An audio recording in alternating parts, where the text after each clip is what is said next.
I'm about to tell you about a First Amendment case that blew my mind. I've read some good ones before. I mean, we're not talking Dred Scott, but as close as we're going to get to it, I hope. The issue is whether you have the right to film or record the police.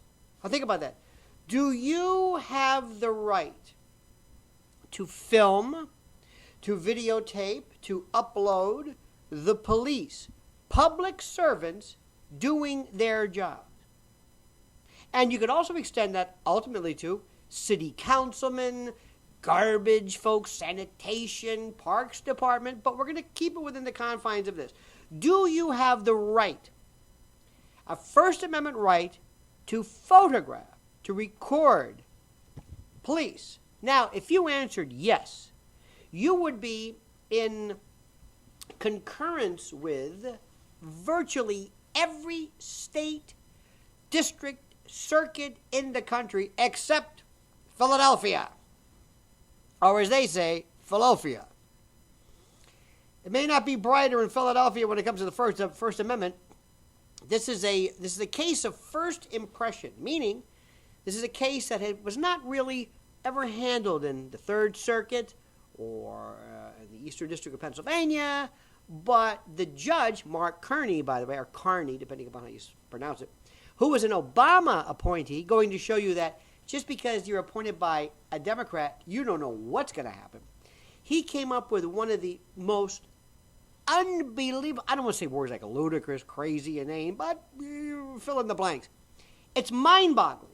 Here's what happened. Two plaintiffs, Fields and Gerasi, filed a civil lawsuit against the city of Philadelphia and the police department specifically for a host of reasons: Fourth Amendment violations, malicious prosecution, police abuse, and a First Amendment violation. What did they do? What happened was, in these two cases, Mr. Fields, came upon some policemen who were involved in some police activities. They were watching something, and he took some photos. He was taking some pictures because he thought it would be cool just to take a picture of public servants doing their jobs, like firemen, like sanitation workers, like the mayor, like the city council. So he took these photos. In the second case, Gerasi was she was a citizen or police observer. And part of her job, she wore some type of a pink medallion or something which supposedly denoted her as such. Part of her job was to record what the police were doing. And both of them were ultimately approached by the police, violently, they claim, slammed against a wall, they claim, and their phones wrested from their control, grabbed, seized, and they were manhandled and basically treated roughly by virtue of recording the police. Now, they weren't under arrest before that. They weren't necessarily there to do anything but just to see the police. Okay. In this mind-boggling decision, this judge writes, and I've got to read this to you. While we instinctively understand the citizen's argument, particularly with rapidly developing instant image sharing technology, we find no basis to craft a new First Amendment right based solely on, quote, observing and recording without expressive conduct, and consistent with the teachings of the Supreme Court and our Court of Appeals, declined to do so today. Merely observing and recording without expressive conduct. What do you think taking a picture is? It's expressive conduct. Holding the camera, pushing the button, framing the shot, editing, taking this picture versus that picture, being in that position, recording, drawing, sketching, remembering, describing, reporting, citizen journalism or otherwise. This is absolutely First Amendment protected. Absolutely. What does this mean without an expression? What this means is, if either of these two plaintiffs had yelled, F the pigs, and I'm using that as a terrible example, I don't endorse or countenance that type of language, but if they were to have yelled, F the pigs, and were to have been arrested or stopped or whatever, that would have been protected. That would have been an expression.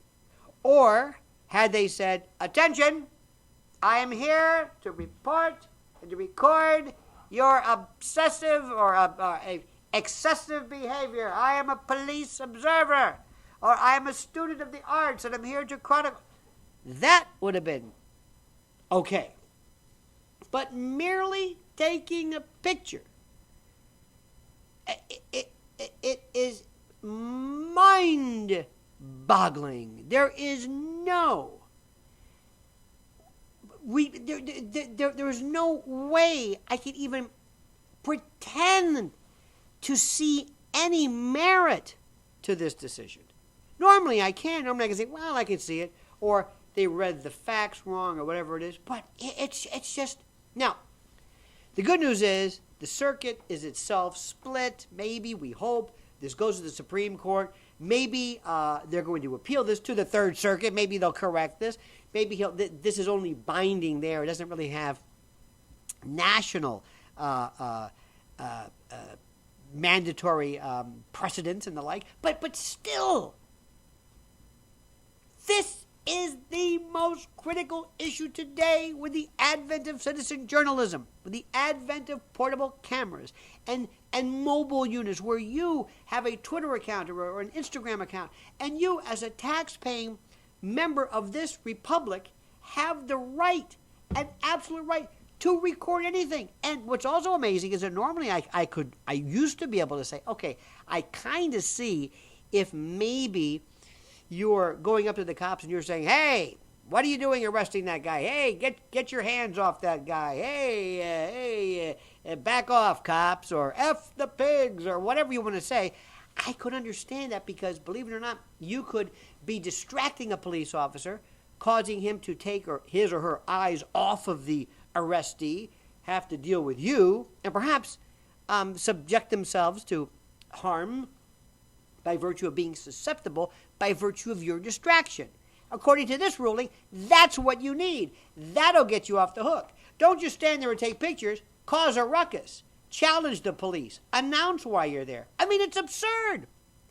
It's absolutely absurd. If you go to this, I will show you two sites. One, a great review of this by the Washington Post, and RT did a wonderful piece as well. But also I want you to read the decision itself. And I want you to read this. It's very, very important for you to read the decision. I want you to learn how to take a case and look at the rationale. There'll be some citation afterwards. Don't worry about that.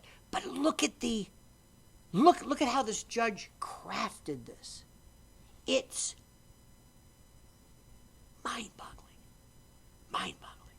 The moral of the story is, if you want to enjoy the First Amendment, yell something at the police, scream at the police, challenge the police, question the police, explain your presence, but don't politely and unobtrusively, passively record the activities of a public servant.